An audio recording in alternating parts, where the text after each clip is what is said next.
Hello and welcome. You're watching To The Point. Tomorrow, the Madras High Court will hear the DMK's plea to invalidate and nullify the confidence vote won by Chief Minister Palaniswami.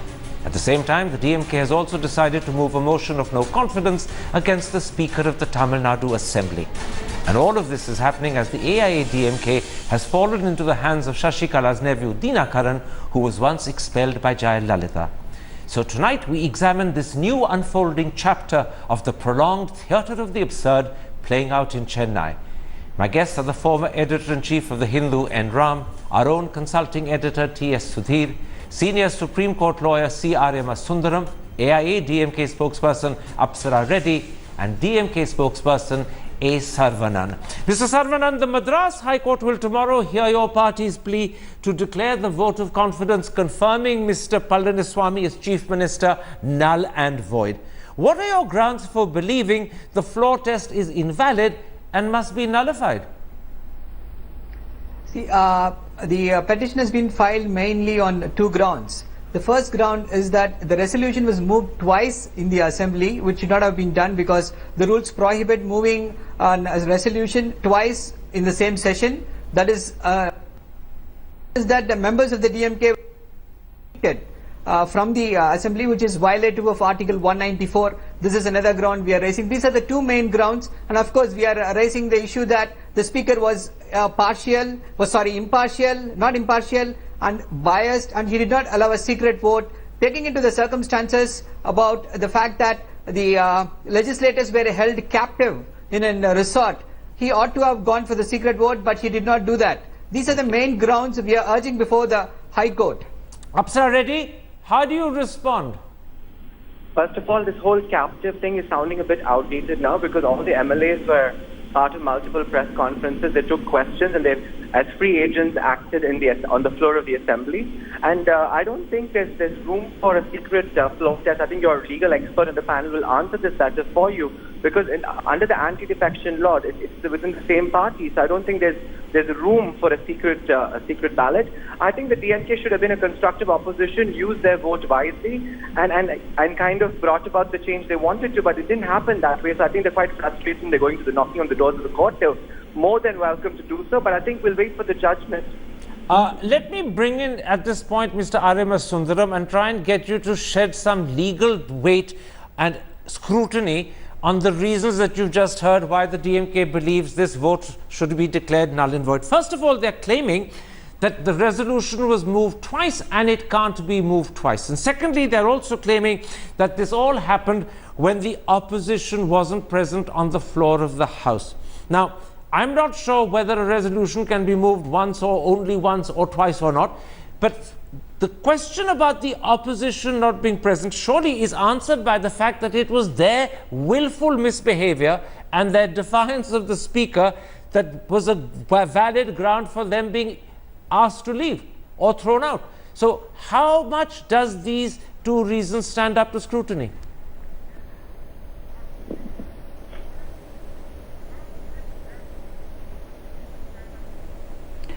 Look, Karan, the fact is the matter is coming up before the High Court tomorrow, and so nobody can second guess as to what the High Court will decide. But I cannot therefore comment on how the court is going to look at it or not. The matter is going to come up tomorrow. But what I can comment on is what I see as the DMK stand in this whole matter. According to me, I am very sorry to use a very strong word, but I feel their stand leads to an absurdity. And the reason is this. If it be so easy to insist that a floor test cannot be carried, that the confidence motion cannot be carried merely because of an incident like this, it violates a basic law. Once a floor test, is called for to prove the confidence of a House, the motion is moved. You cannot thereafter adjourn the meeting. The legislature cannot be adjourned. Once there is a motion moved either of no confidence or confidence, that has to reach its conclusion by a vote for or a vote against. And therefore the demand made adjourn the House and adjourn the hearing decision on the floor test, according to me, was completely legally unsound and could not be done. It's almost like a bow which leaves an arrow, and once it's the arrow which leaves the bow, and once it's left, it cannot come back until it reaches its conclusion. Now that is number one, so that demand was totally ridiculous. The second issue, which I really cannot subscribe to, is you cannot have an opposition which creates chaos in a house, creates pandemonium in a house, and thereafter says, now nothing can go on. In which case, that's the end of democracy as we can ever imagine that it could exist, even with all the problems we have in this country. Equally, to say that that is a reason to show it's a breakdown of law and order is equally ridiculous, because you can't create the breakdown and then claim there's a breakdown. So the pandemonium created was the same as if it had been created on any other day of the legislature. And if the Speaker feels that members are behaving in a manner in which their presence is no longer justified in the House, they need to be evicted, he has every right to evict them. And I think here the DMK willy-nilly gave him every opportunity for him to evict them. He gave them an opportunity twice to come to go ahead with the business of the House. When they behaved the way they did, he had every right to evict them. And therefore, to claim that their eviction is a ground for their grievance, I fail to understand. You can't take advantage of your own wrong. It's as simple as that. And Ram, another reason why the DMK believes that, in fact, that no confidence vote should be declared nullified is that the DMK wanted a secret vote, but this demand was rejected by Speaker Dhanapal. Now, was this a valid demand on the part of the DMK? And do you believe the Speaker was wrong to reject it? Or do you accept the argument you heard from Apsara Reddy that since voting against the motion by the AIADMK would have led to the Anti-Defection Act being implemented, it really doesn't matter whether it was secret or whether it was an open vote? I think I've not heard of a secret ballot in a legislative body in India. And even when the Supreme Court on 2 occasions ordered a composite flow test, that of course put the anti-defection law in abeyance. But it was not a secret ballot. And the third time was in 2016 when Harish Rawat, that is not a composite flow test, but again, in effect, the anti-defection law did not operate. But those are ordered in all 3 cases by the Supreme Court. And I'm not sure whether the demand for a secret ballot came up in one or more of these cases, but I have an impression it did, and the court didn't agree to it. So I've not heard of secret ballot in a legislative body. And it's not just that. Of course, the anti-defection law has been kept in abeyance. Yeah, but let's not go into the anti-defection law. Not by the Speaker. The main point is you don't believe that the demand for a secret vote was valid. You don't believe secret votes have a real role to play in legislatures. Have I understood that correctly, Ram? Yes. Yes, Sudhir, the reason why the DMK wanted a secret vote is the belief that this would permit the AIADMK to split in sizable numbers so as to defeat Mr. Palaniswami. My question is, was there really credible reason for believing that such a split would happen? Because as you will recall, because you were with me that day, on the 14th of February, Mr. Pandya in no uncertain, in fact in categorical terms said that within 12 hours, Mr. Paneerselvam would have a majority of the AIADMK and a majority of the Assembly on his side, and nothing of the sort happened. So how credible was the assumption 2 days later that a secret vote would split the AIADMK in such a way that Mr. Palaniswami would be defeated? Absolutely. I do recall that conversation with K. Pandirajan, and he said that by sunrise tomorrow, the AIADMK led by Paneerselvam would have a majority. Now, unfortunately for the Paneerselvam camp, that sunrise never happened. But the party of the rising sun, the DMK, did believe that even if about 6 to 7 odd MLAs from the Palaniswami Shashikala camp actually defected or voted according to their conscience, as Paneerselvam had asked them to, they would be able to bring down the government. As far as the secret vote is concerned, just a small point, I did check with the former Speaker and Chief Minister of Andhra Pradesh, Kiran Kumar Reddy, and he said that once the whip is issued, there is no question of having a secret ballot. So that's the point of view of someone who has been Speaker of the Andhra Pradesh Assembly. But leaving that aside, the DMK essentially wanted to expose the fault lines within the ruling AIADMK, which is the Shashikala camp. The other point that the DMK was desperately trying to do is to ensure that they got to occupy the anti-Shashikala space. They had watched with almost with a touch of horror how O. Paneerselvam had emerged as some kind of a media hero, how he had occupied the entire anti-Shashikala space and even the anti-AIADMK space within the ecosystem of Tamil Nadu politics. And that's something which the DMK was resentful of, which is why probably this entire thing what happened on Saturday was played to script. The DMK upped the ante to ensure that they were seen as the ones who were taking on the AIADMK led by Shashikala and Palaniswami, and they emerged as the heroes in the eyes of the people. If you saw the reactions that we were getting on social media and offline, much of that was appreciative of what the DMK did, even though they indulged in what many thought was unparliamentary behavior. Absar Reddy, let me ask you a short, simple question. If your party is so confident of the support that Mr. Palaniswami has, why not agree to a second vote of confidence, this time on the basis of secret voting? Because if Mr. Palaniswami wins that, his credibility will hugely strengthen, whilst you will have badly damaged Mr. Stalin's. And that surely would be worth your while to do. So why not take that risk and do it? Karan, why should we continue with an unstable situation in the state? We've had an unstable situation in terms of governance in the state for far too long. And I think right now we have a decisive, dynamic government. Let them deliver. Let them, take forward governance in the state. And why, if the DMK or if the opposition OPS was so confident, they should have used the floor of the assembly and their democratic right. And if they believed in the numbers that they had, they should have used it then and there. Why create such a ruckus, heckle the speaker, cause pandemonium, and then again ask for another no confidence motion? I don't think it makes sense. We can't keep doing that and stalling due governance and diligent governance just because somebody's playing, creating a ruckus. Now, Mr. Saravanan, beyond moving the Madras High Court, the DMK has also decided to move a motion of no confidence against the Speaker, Speaker Dhanapal. Does this two-pronged attack suggest that the DMK is uncertain about the response from the Madras High Court, or is it your way of showing to the Tamil people that you're determined to use all avenues open to you? Which of the two is it?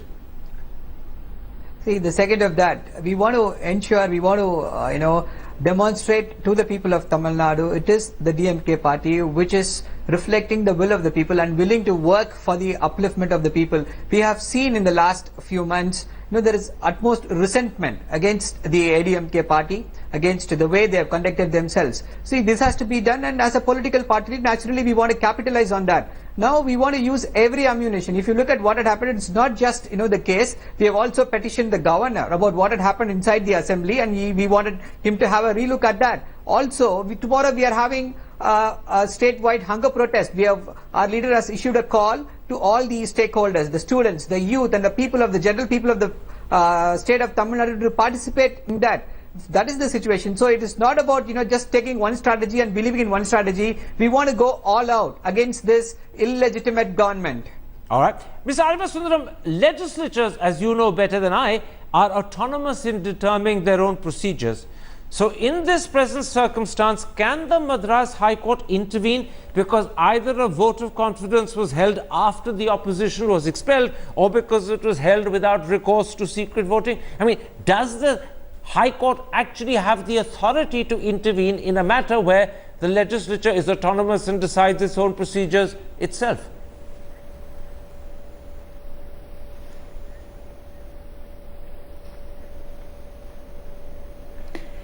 The scope of interference, Karan, in such matters is very limited, if at all.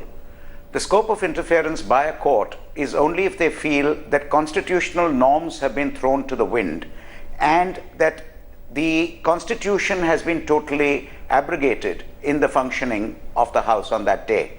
Otherwise, on issues of procedure, the legislature is supreme and the Speaker is the master of the House. Don't forget that the Speaker in that House ranks above a Chief Minister, above anybody else. He is the master of his House and he is to decide how a procedure is to be followed. Now, if he follows one of severally constitutionally permissible procedures, I do not see very often a court even trying to interfere in this, because our separation of powers is quite clear in this country. And I do not believe that the court would ever interfere with the procedure of the House. It's only if there's a complete breakdown of constitutional machinery that the court would step in only for a limited purpose of ensuring that the constitutional machinery is put back on track, not to interfere with the conduct of proceedings in a house. Now, Ram, it's also reported... Again, I am talking only on the issue of law. I do not predict what the court is going to say tomorrow. Absolutely, and I was actually seeking your opinion on the narrow issue of law. And Ram, it's also reported that MK Stalin will meet President Mukherjee on the 23rd. Is it right to try and draw the president into this political quarrel? And secondly, what, if anything, can the president do beyond lend a sympathetic ear? Karan, the DMK is proceeding on different fronts, and I believe they have seized the political initiative from Paneerselvam. And I think that's only to be expected because the DMK is a very strong party, much stronger than Paneerselvam, his resources on the ground. So I think they're moving on various fronts. I think the issue of the legislators being herded in the camp is an important issue. I have no idea what the court will say on it, but it's happened in other states before. I think the time has come to ensure that the legislators are free agents. And the reports we had about the Golden Bay Resort those days, that there were gundas there to guarding the MLAs, that access was denied even to the people living in that area, that the police was not really acting in a neutral manner and so on. These were the allegations made, and I think there was much substance to it. I have no idea what the Madras High Court would say on this, but that to me is a very important issue. But what about my question, which was to do with the president? Is it right to try and involve the president? MK Stalin, it's reported, wants to meet him and will be meeting him on the 23rd. Nothing wrong in meeting the president. We know the limitations of the president's powers in our constitution, but absolutely nothing wrong because they're trying to publicize it. When they go to meet the president, it'll be well covered. And I think it's perfectly legitimate for the DMK. I don't agree with what they did within the assembly on that day, but it's perfectly legitimate for the DMK to proceed on all fronts, and meeting the president is fine. Okay. Absolutely. Let me then bring you in, Sudhir. One of the factors that will undoubtedly influence Tamil Nadu politicians is where public opinion in the state stands. What's your feeling? Does public opinion want an end to the political crisis which has dragged on for 16 days or so, and therefore acceptance of Palaniswami as Chief Minister? Or does public opinion believe that Palaniswamy is badly undermined by his dependence on Shashikala and now Dinakaran, and therefore they don't really support him? Where does public opinion stand on this issue? Well, one of the reasons why the DMK is going to the president is also to reinforce his public opinion, which has been pretty much anti-Shashikala over the past few weeks, especially since the 5th of February when she was elected the leader of the legislature party. So the DMK would want to reinforce that there is a strong public sentiment against Shashikala. Now, once that Palaniswamy has taken charge as Chief Minister, in fact, some of Paneerselvam's colleagues off the record were praising Palaniswamy's decisions on day one. So there is that feeling within the Paneerselvam camp that at least he has begun well. But on the ground, the feeling of the Mannargudi family having taken over the reins of both the party and the government is definitely resented on the ground. In fact, some of them in fact referred to the Anna Dravida Munnetra Kazhagam as Annan Dinakaran Mannargudi Kazhagam. So that's a kind of reference which is made to the ADMK, which is really not good music to the ears of the ADMK leadership. Apart from that, the fact that Shashikala is still seen as calling the shots from Bengaluru Central Prison. Yesterday, Dinakaran went and met her. We are told that a massive reshuffle of IAS and IPS officers is on the cards, which has got clearance from Shashikala. We do not know whether that's indeed true or not, but the feeling that she is still remote controlling the Tamil Nadu government from Bengaluru Central Prison is going to be the Achilles heel for Palaniswamy. If he's going to be continued to be seen as Shashikala's man at Fort St. George, that will mean that he will never be able to emerge as his own man, even though, let it be said in his favor, that he's a political heavyweight from Western Tamil Nadu with a strong following in his district and most parts of the Western Tamil Nadu. Apsara Reddy, let's take up that point that you've just heard from Sudhir, because it is a very important concern. And it's to do with the fact that increasingly it looks as if the Palaniswamy government and the AIADMK party itself is under the control of Shashikala and now, more importantly, her nephew Dinakaran, who, remember, by the way, was expelled by Jayalalitha. Mr. Palaniswami, in fact, even wants to have Mr. Dinakaran made a minister, although the governor has reservations and hasn't acted on that. How do you respond to the view that I suppose is fairly widespread in Tamil Nadu, that Jayalalitha's party has been hijacked by a man like Dinakaran, who was expelled by her, and by Shashikala, who was only taken back because she promised never to enter politics? Mr. Dinakaran has been a very instrumental part of building cadre in the AIADMK for many years. Yes, there was a hiccup in the middle, but as always, hiccup? political What a glorious euphemism, hiccup. He was expelled by Jayalalitha. Is that a hiccup? In many political parties around the world, current people do get reprimanded for what they do, and they do get taken back in once they're apologetic for it. He was expelled, Apsara, not a reprimand. He was expelled, thrown out, sacked, terminated. But he did make his way back into the party because of his leadership skills and his ability to keep the party together. His aunt has resurrected him. Do you think Jayalalitha would approve of this resurrection? I'm sure she would have. She has many times, I think, expelled a lot of people and brought them back at the ministerial level as well. And there's so many examples of that. So I don't think there would have been a problem with that. But to answer the question about this whole family thing which T.S. Sudhir brought up, I think every leader is entitled to have a family. If they hold constitutional positions or if they're in positions of power and they're misusing it, then there is a problem. But none of that is happening. Apsara, forgive me. Every leader is definitely entitled to have a family, as are you and I. But the question is not entitlement to have a family. The question is whether your family should be taking over the party and becoming lord and master of it. Dinakaran expelled. During a crisis situation, when there was so much of betrayal, especially from Mr. OPS, who was so trusted within the party, we have to consolidate the party with the best person to do the job, and that person is Mr. Dinakaran, because he understands the party cadre, he understands the nuances of the party, and people within the party don't have a problem with him taking the leadership forward. Okay. So I don't think that is an issue, but I want to also speak about if DMK has the father, multiple sons... Well, I'll actually take up your point about the DMK having a family directly with Mr. Saravanan, because that's exactly what I was about to do. And I'm going to put it like this to you, Mr. Saravanan. Does your party propose to raise what I call the hijacking of the AIADMK, or on this question of family control, are you somewhat embarrassed by the fact that you have a whole family, father, son, another son, a daughter, all there lined up to control the AIADMK? So when it comes to family or parivar control, you're arguably even worse. See, the opposition to ADMK is not on family lines, that one family is trying to take away this. That is their internal party issue. Anybody, if they want XYZ, let them bring XYZ. We are not bothered about that. What we are worried is about the lack of governance. So you're not going to raise the hijacking, huh? That's very astutely put. That is their internal affair, just as your many sons and daughters are your internal affair, and you both respect the right of your respective families to control their fiefdoms. See, if you look at the DMK party, our leader, Mr. MK Stalin, has been in the forefront of public life for the last 40 years. He has sacrificed a lot of things. So we don't even want to compare, the DMK and the ADMK. We don't want to put even Mr. MK Stalin on the same page as that of some of those ADMK leaders. We don't want to do that. We don't want to get into that slinging match.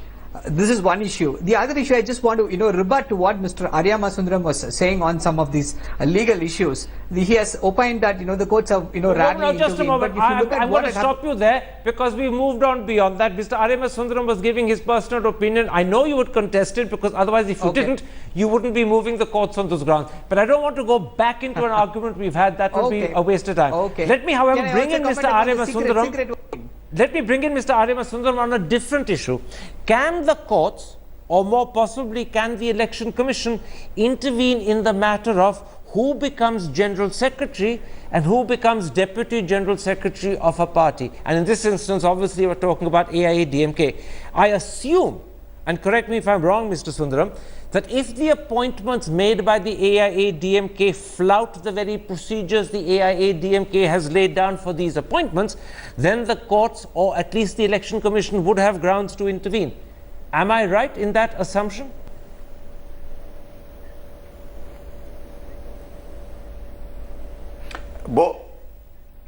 Absolutely, both would, and let me explain why. Any party acts by its own bylaws and its own rules. It's like any association which runs by its bylaws. Now, in the case of a political party, it also comes within the purview of the Election Commission. And if a political party is not acting as per its bylaws, the Election Commission can certainly raise a question.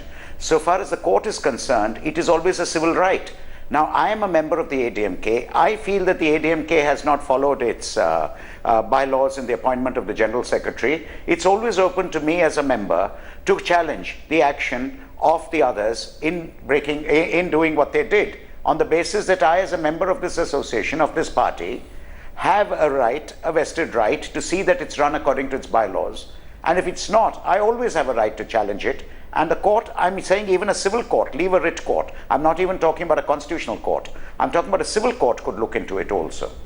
In other words, on a pure issue of as to whether the bylaws of a given association are being violated or not. Well, Mr. Paneerselvam's side does insist that the laws for appointing General Secretary and Deputy General Secretary were not observed, and they have already raised the matter with the Election Commission, although we don't know the Election Commission's response. They've simply asked for more information and they've sent letters questioning the parties concerned. But you're also saying that a civil court could intervene, and that's a very interesting point you're making. In the meantime, Ram, till Shashikala is released from jail, and that could be at least 4 years more, Dinakaran will effectively call the shots as Deputy General Secretary. He might from time to time consult her in jail, but presumably she can't run the party. He'll be doing it on her behalf. Does that mean that Mr. Palaniswami, though Chief Minister, will be subservient to him, and that real power will lie with Mr. Dinakaran? Yes, there's a huge problem for Palaniswami, who he is a veteran who had credibility and some kind of support. But he seems to be on the wrong side so far as public opinion is concerned. And in this matter, I think he's, I would say, in an unenviable position. But Karan, I think the control that Shashikala and Dinakaran have may not last very long, because the challenge before the Election Commission, I think, is a very serious challenge. And prima facie, they're taking over is not in compliance with the provisions of the AIADMK's constitution. For example, that you should be a member for 5 years before you can become an office bearer and so on. So I don't see how either Shashikala as so-called General Secretary and Dinakaran as anointed by her as her deputy can continue for very long. There, I think the challenge is on very, very strong ground. I don't see I can't see how the Election Commission cannot come up with a clear finding on this, a decision on this. Sudhir, they may not take too long. That's my expectation. Sudhir, I want you to expand a little on what you were saying a moment ago. Now that he's become Deputy General Secretary and entered politics at a very high level, how do the people of Tamil Nadu view Dinakaran? Despite their earlier reservations, might they come around to accept this fait accompli? Or would his appointment as Deputy General Secretary undermine support progressively and substantively for the Palaniswamy wing of the AIADMK?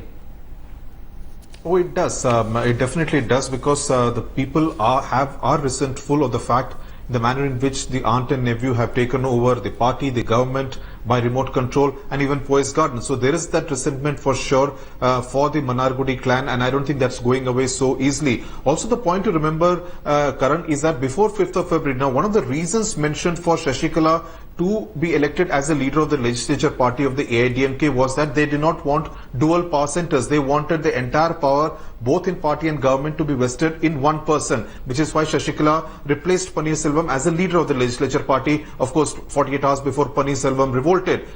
Should the same situation arise now, the fault lines within the AIADMK will lie exposed all over again. Now, what is to prevent tomorrow TTV Dinakaran to decide, saying that he is going to be the person who should also be leading the government and not someone like Edappadi Palaniswami, because then the entire controls of both the party and the government will function much better. Will that happen? We do not know. But if that happens, that will create further trouble. And that's what I was referring to before we started the show. That could be the post-interval stage of the troubles within the AIADMK. Unless, of course, as Mr. Ram was pointing out, the Election Commission throws a spanner in the works. So definitely the public opinion still pretty much against the Palaniswamy Shashikala camp. In fact, the T Nagar MLA of the AIADMK was stopped while he was on his morning walk inside a park and given a mouthful by the people who were also there walking in the park, because they wanted to know from him why did he support the Shashikala camp despite the huge public opinion against VK Shashikala. Let's take a break at that point. When we come back, I want to address the question that I think is fundamental.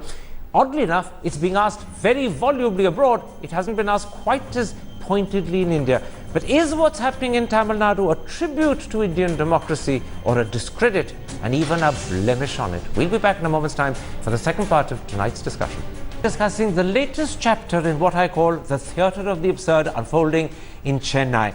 Ram, let's try and get some perspective on the political story that's unfolded in Tamil Nadu, starting with O. Selvam's sudden resignation on the 5th and Shashikala's election as the new legislative party leader. Since then, you've had Selvam claim that his resignation was forced. There's been the alleged kidnapping of MLAs. There have been some MLAs who've literally jumped off buses to change sides. Serious questions about the governor's behavior and the appointment of Dinakaran, just to name those few developments. How do you respond to the view that this is not a tribute to Indian democracy, but a discredit and a blemish upon it? Yes, I think let's not get too sanctimonious about democracy. Everyone wants it to be orderly, well-behaved, courteous, and so on. But we know from the example of behavior in legislative bodies in India, as well as in other countries like South Korea, Japan, and so on, that it can get pretty rowdy out there. But outside the Legislative Assembly, yes, this is bizarre. What happened in Tamil Nadu is bizarre. The coup by Shashikala group, Selvam's failure, why did he tender his resignation and then complain later on and so on. So I think there are many miscalculations here, but it is bizarre. But let's not get too wholly about democracy. Democracy is often very rowdy and very loud, in your face. And in this case, I think the DMK is role, although it lost the battle with the media, I think outside there seems to be a lot of support for its taking up this issue. So I think it's a very interesting picture, but it's also bizarre. But we are having great fun. It's good for the media, particularly good for television. It is good for the media, but we are mocking what we are seeing, not praising it. T. Sudhir, I bear in mind the point that Ram made, let's not become sanctimonious about democracy. But as you know, I've been calling what's happening in Chennai the theatre of the absurd. Would you agree with the view that even the most imaginative Bollywood scriptwriter could not have dreamt up such a strange, complicated and seemingly unreal story?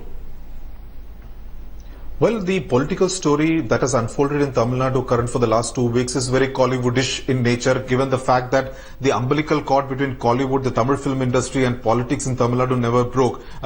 There was a symbiotic relationship, so to say, between the two, with many of the political stars coming from the Tamil film industry, starting from, of course, Karunanidhi and Jayalalitha, of course, being the two main ones. But, of course, we even have people like Vijaykanth getting into politics in recent years. And MGR. But what do you say about... Sorry? And MGR.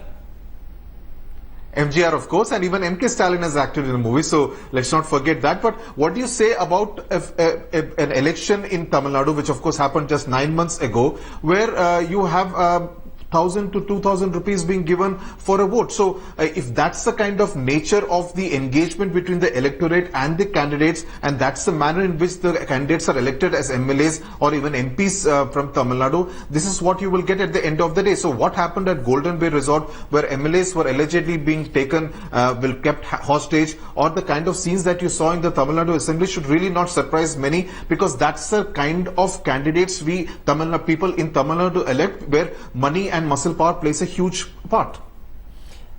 Mr. Arimasundaram, there is a view, and it's a fairly widespread, if cynical view of Indian democracy, that beyond holding credible elections, and that we seem to have pretty close to mastered the art of, Indian democracy thereafter falls short. Do you believe that what's happening in Tamil Nadu corroborates that viewpoint? Not at all, Karan. Let me tell you why I feel so. What has happened in Tamil Nadu is just another example of what has happened in other states. Don't forget the N.T. Ramarao Bhaskar Rao incident, or even the N.T. Ramarao and thereafter Chandrababu Naidu incident. Don't forget what has happened in Uttarakhand. Don't forget what's happened in Arunachal Pradesh, Uttar Pradesh. It's happened all over. The fact of the matter is, it is a strange contradiction in democracy itself, that democracy gives you the right to choose the most lousy person as it gives you the right to choose the best. It gives you the right to choose terrible governance as it gives you the right to choose the best governance. Finally, it's in the hands of the people. The same people are voting these persons. And tomorrow, for all the violence which is caused in the assembly and the behavior in such an undemocratic manner, from what I hear from your DMK spokesman here, they're very gung-ho about a future election and coming to power on the strength of their undemocratic behavior in the House. So basically, what is the concept of democracy is the people get to choose what they want. And if that is what the people want, well, you may not agree with what many people want, but the fact is if all the people want it and they get what they want, that is democracy at work. I'm sorry to be cynical, but it's a fact. You know what you're suggesting? An old joke that's often made, it's not the politicians who are to blame, but the people. We don't need new politicians. We need new people to vote for better politicians. Absolutely. Apsara Reddy, I've just returned from London. The fault there, Brutus, lies not in our stars, but in ourselves. Absolutely. You're quoting Shakespeare, Julius Caesar as well. Apsara Reddy, I've just returned from London and discovered that events in Tamil Nadu were the subject of incredulous reportage, with most people simply unable to believe what was happening in Tamil Nadu. Would you accept that the shenanigans of the AIADMK, with a certain amount of very able assistance from the DMK when that assembly session was held, have embarrassed India and India's democracy? I don't think it's shenanigans at all, Karan. We had our late Chief Minister Edappadi passed away. It was a sad demise. It was a very publicly covered hospitalization and a tragic death. So I'm sure people were, paying attention to Tamil Nadu, but the subsequent events happen quite naturally. We have to have a General Secretary, we have to have a Chief Minister, and of course Mr. Palaniswami played truant and kind of resigned, and the government accepted it, and there was instability. But from our part, the AIADMK, I think we did everything that we have to keep the party together, to let the government continue. But if DMK and OPS kind of joined hands and did whatever they did, you can't blame us for it. In other words, the blame is entirely with the other side, your rivals within your own party. Mr. Saravanan, are you prepared to accept today that your party embarrassed itself? More importantly, it embarrassed India by the way it behaved within the assembly? Those scenes that we've seen of people flinging chairs and uprooting microphones? Certainly not, Mr. Thapar. We have not done anything of that sort as portrayed by the media, calling it as a huge violence. We don't subscribe to that view. But what is more important... So who did it then? Forgive me. Those scenes are playing out on the screen as you speak. If you didn't do it, who did it? See, it's not a question of who did it. I'm saying our leader, Mr. MK Stalin, went and apologized to the speaker. He owned up responsibility. See, a leader in a democracy, mistakes do happen, unsavory incidents do happen, but whether you take responsibility for that or not counts. And our leader, Mr. MK Stalin, did that you willfully and deliberately and knowingly create violence and damage in the assembly, then you think you've atoned for it by apologizing. Is it really as simple as that? I'll break up the place when I want to, but I've said sorry, so now you can't blame me. No, it's not about that, Mr. Thapar. It's like, see, our leader cannot micromanage the MLAs. We are looking at unedited footages, selectively leaked footages from inside the assembly. We don't have the continuous coverage. You are just playing those selectively leaked footage. We are just looking at one side of the story. When we look at the entire, the sequence of events, we would know who has provoked these MLAs, we don't know why they did what they did. Okay. That is the most important question, and we don't have answers for that.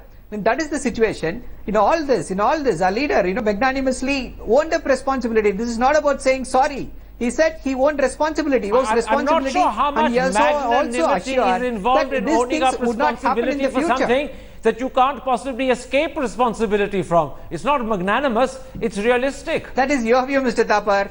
That is your view. But people look at it differently. We are there to express the will of the people. If the political party is not there to express the seething anger of the people who are totally but disillusioned, you don't necessarily have to express the seething anger of the people by rooting out and destroying the inside of the assembly by throwing chairs and ripping out microphones. We have to do that. We have to do that in the assembly. Show people that we really care for their feelings. Very, very quickly, I want to put a question to you, Ram. We've only got 30 seconds, so give me a short answer. When the assembly convenes to consider this motion of no confidence, will we see similar scenes again? I don't think so. I think the DMK wants to push it now, and I think they will be very disciplined. And the Pannirselvam group will also, I think, be on board. So I think you're going to see a different kind of play in the assembly. And again, to you, Sudhir, and again, please answer me in 15 seconds. Are there more twists and turns to this incredible saga? Or are we somehow coming to the end of this unbelievable story? Well, I don't think any of the political players will take their foot off the pedal. The local body elections are going to be held before 14th of May. So I think the political action will be there pretty much in the face as far as Tamil Nadu is concerned. In other words, we've got many more scenes and acts for the theatre of the absurd before the curtain finally comes down on this incredible drama. My thanks to all my guests for joining me, and if you have been, thanks for watching. Goodbye.